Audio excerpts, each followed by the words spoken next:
Այստեղի բնակիչներին դուք հանում եք, տեղը էլիտար շենք եք կառուցում եւ բնականանները հազարավոր դոլարներով թանկ վաճառում եք եւ գնորդները կտեսնեք վաղը ովքեր են լինելու, ոչ մեր Հայաստանի քաղաքացիները, Իրանից եկած ադրբեջանցիները, մյուսները։ Մայրաքաղաքի Խանջան 7 հասցեում գտնվող շենքի բնակիչները սեփական տանը պատանդ են դարձել։ Դեռ 2022-ին նրանց շենքը գերակա շահ են ճանաչել, որի մասին մարդիկ իմացել են 2 տարի անց, երբ շենքի պատուհանների տակ տրակտորները սկսել են փորել բակում գտնվող բարձրահարկ շենքի հիմքը։ Ամբողջ շենքը դղրդում էր, մեզ անընդհատ ծիգից նախկին տնօրեն Շովեր Երանյանը լսեցնում էր, որ մեր շենքը 3-րդ աստիճանի վթարային է եւ այլն։ Մեր բազմաթիվ դիմումները քաղաքապետարան, ծիգ, վարչապետին, քաղաքապետին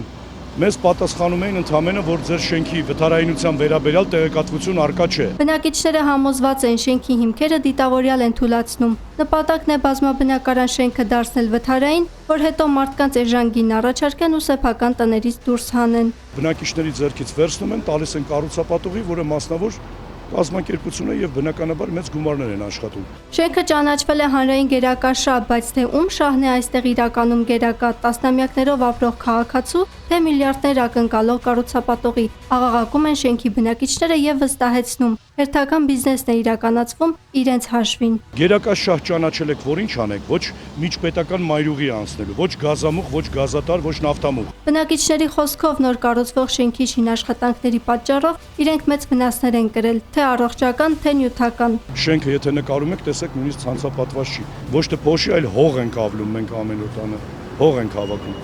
Իսկ դա արդեն գիտեք, առողջական խնդիրներ, բժշկական ծախսեր, դեղորայք եւ այլն,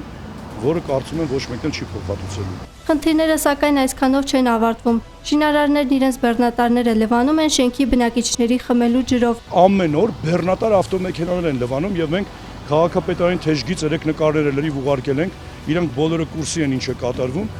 Հիմա երեկոյան այդքանից հետո արդեն սեփական մեքենաներ էին լվանում։ Մեր ջրի հոսքը բնականաբար ընկնում է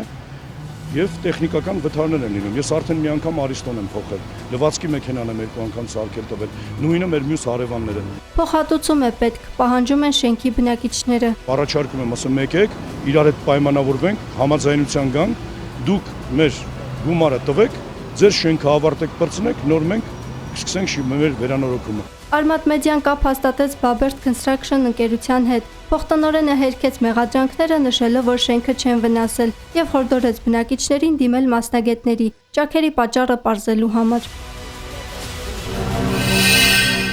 Բաժանորդագրվեք Արմատ մեդիայի ալիքներին YouTube-ում, Facebook-ում, Instagram-ում եւ Telegram-ում։